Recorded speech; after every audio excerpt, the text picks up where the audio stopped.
Are you thinking about buying the 2020 27-inch iMac? Let's talk about it.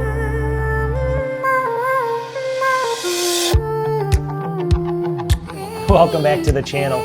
So one of the top questions I get all the time in the comments is people always ask me, should I get a 2020 27-inch 5K iMac, all right? Right now in 2023, even 2024.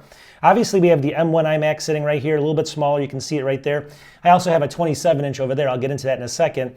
And we also have maybe the M3 coming out. It's actually Sunday, the Scary Fast Apple event's tomorrow, so by the time you watch this, we may have a new iMac, possibly an M3 iMac. So there's gonna be a lot of choices when it comes to iMacs. But overall, people want to, they just say, like, listen, that's a 5K screen in the 2020. Is it capable? Should I still buy it? Now, this is, again, one of the most taboo type topics because people always attack me when I say this. But I'm going to tell you why in a second. And realistically, this is my honest, utterly opinion. You absolutely should buy a 2020 iMac. All right, so let's just take a look at what the cost is right now. And this is a big factor. Now, if you have to buy one of these for $2,000, don't buy it, all right? That's not worth $2,000. Look over an Apple Refurbished right now, and this even gets better in a second, so stay tuned for this. Here's Apple certified as refurbished 27-inch right here, 6-core Intel. This is kind of the base-ish model, $1,169, all right? Now, granted, this screen right here, obviously this is the 5K screen, and this comes with a screen very close to the studio display, which you spend $1,600 on. So right off the bat, a person that wants a really good screen, this is a no-brainer, I think. But this is not really why you'd want to buy this. It's one of the key factors, though. It's not the only reason. Let me just state that. So here we are. You can look in here, $1,169. So it used to be about $1,800, $630 off right now on Apple Refurbished. These things are basically new. Now this thing only comes with 8 gigs of RAM and a 256 gigabyte SSD, and I'll talk about that in a second. And I'm also going to talk about the CPU power that this actually has, and also the graphics power, and then let you know exactly what you can do with that system, right?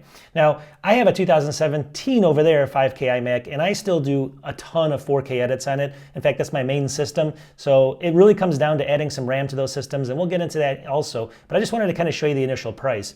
So this is from Apple, again, refurbished. You can pick them up right now. Now, if you go over to Amazon here, I've seen a deal here that's even better. So look at this deal. This is actually, it's a 27-inch 2020. It's actually an upgraded model. It's a 3.3 gigahertz 6-core, 8 gigs of RAM only, and then 512 gigabyte SSD. So bigger SSD, mid-2020. Right now it's on Lightning deal. It may not stay like this when you see this because this usually is more expensive, but $1,069 for the upgrade version right there. Basically a little over $1,000. That's pretty incredible for this system, all right? So you're getting the 5K screen, you're getting an i5 10th generation CPU, and you're getting upgradable RAM and upgradable SSD, and I'll show you how to do that in a second. All right, just really quickly from everymac.com, it's a great place. You can look up all these different Macs in there and it tells you all the details of what it has. So this is a good site if you want to find out very specifics, like the i5 10600 is a CPU right there on this actual model here. You can also go in here and just see the speed of the RAM and stuff like that. We can see it's 266 megahertz. Not the fastest, but still, in this day and age for a 2020, it's still plenty fast for most people. Not a problem there. This is the cool part though. Standard RAM, 8 gigs, but you can upgrade it to 128 gigabytes. Think about that for a second. 128 gigabytes. And we're going to talk about how much that costs as well. So if you kind of go through the details here, you're going to see, obviously it's got a, it's not the best graphics card. We'll give you a benchmark on that. But it's the Radeon Pro 5300 right here. But it's dedicated VRAM, which actually helps with video editing and things like that. So again, this is a winner when it comes to video edits right now, and it should be able to handle almost everything, and I'm going to kind of show you why.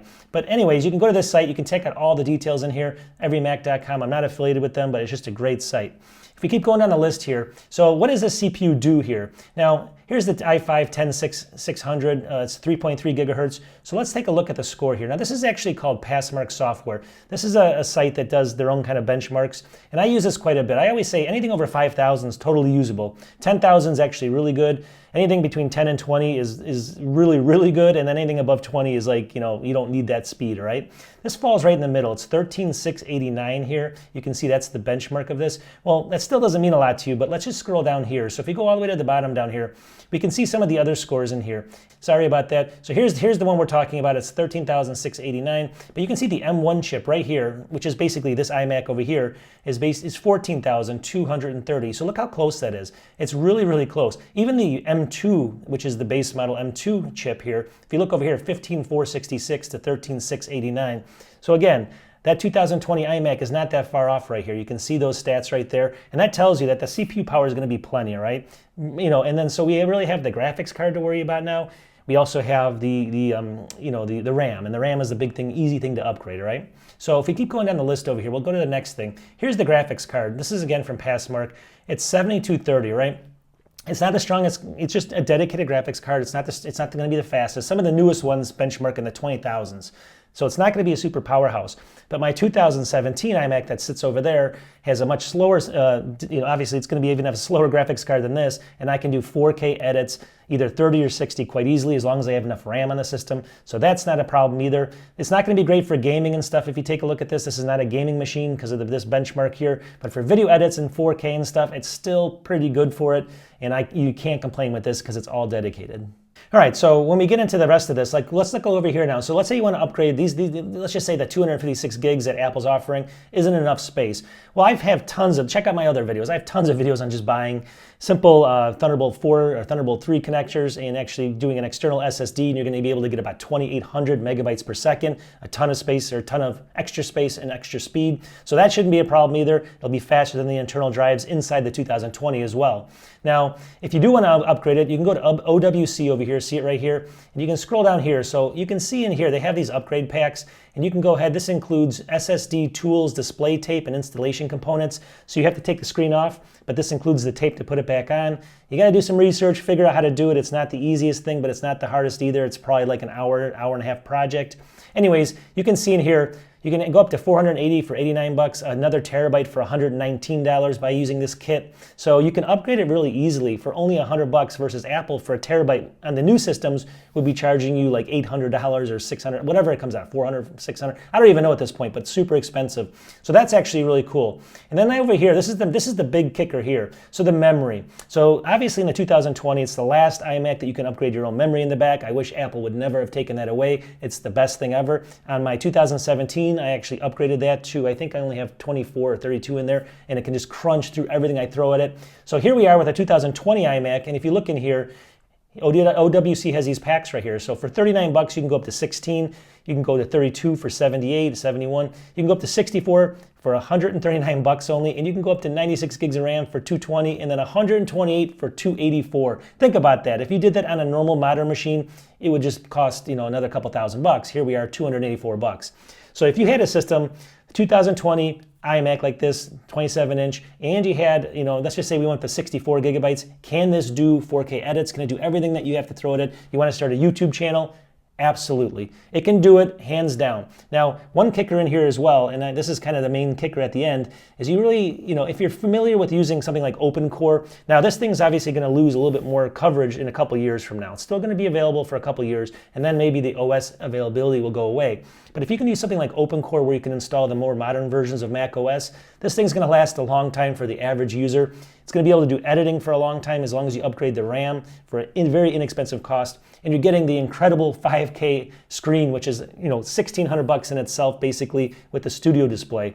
And trust me, I just did another video sitting back there on a $999 or about $899 somewhere, depending on sales. But it's a BenQ monitor. Check out that video. That thing is perfect too. It's 32 inches, but it's still almost $1,000 or 900 to 800, somewhere in that range. So this thing's just a deal when you think about it. So this new iMac, whether it's coming out tomorrow or something, or even this M1 iMac I have sitting here, you got to weigh the options, right? The 2020, you get the screen that's way better, it's bigger, you can add more RAM, it's going to end up costing you a lot less money, you can add discs to it. It's got all the ports on it as well. It's got a whole huge amount of ports. If we go in here to the end, obviously everyone knows this, but in the back of it, it's got 2 Thunderbolt ports and a whole bunch of USB-A ports. It's got an SD card reader, it's got an Ethernet jack built in, all for the same cost in the 2020. So at the end of the day, people can throw whatever they want at me. I just want to tell people, yes, you can definitely buy a 2020 and 2023 iMac. Should you? Absolutely, if it's right for you. If you probably know how to do OpenCore in the future, or if you think about wanting to sell this in a couple of years, obviously that might be a good idea. But for $1,000, when you get that screen, you get the computer, you get the RAM, everything combined, it's just a no-brainer. You also get a keyboard and you also get a mouse. What are we talking here, right? So at the end of the day, don't let people tell you otherwise. Again, the M3 is going to be better, obviously, if you beef it up, and so this M1 if you beef it up. But if you don't want to beef it up and spend a ton of money, look for the 2020s while the deals are coming out. Look for those flash sales, and you will be happy. I guarantee it. I'll talk to everybody soon. Peace.